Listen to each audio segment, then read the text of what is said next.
Elle n'avait que 11 ans lorsqu'elle est devenue une tueuse.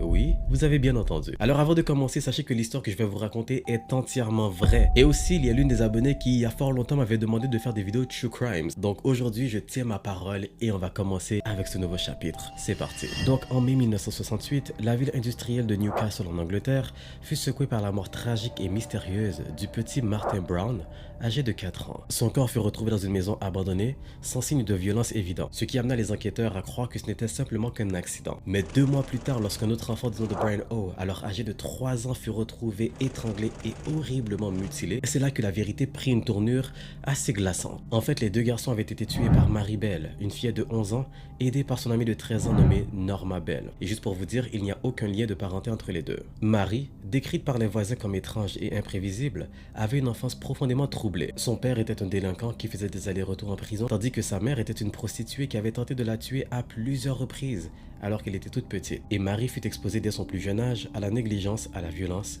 et à l'abus. Et ces traumatismes se sont manifestés de manière très inquiétante. Elle était connue pour son comportement violent, sa cruauté envers les animaux et sa capacité à manipuler les autres enfants. Et lors du meurtre de Brian, donc le petit garçon de 3 ans, elle a rédigé la lettre M sur son ventre. Donc M pour Marie. Donc durant le procès, les deux jeunes filles se rejetèrent mutuellement la faute, mais il était clair et évident que Marie était le cerveau de l'opération. Et elle fut reconnue coupable d'homicide involontaire avec responsabilité diminuée. Mary Bell passa 12 ans dans différentes institutions avant d'être libérée en 1980 à l'âge de 23 ans. Elle reçut une nouvelle identité pour garantir son anonymat et devient plus tard mère à son tour. Et sa fille n'apprit la vérité sur elle que des années plus tard lorsque justement des journalistes avaient révélé son identité.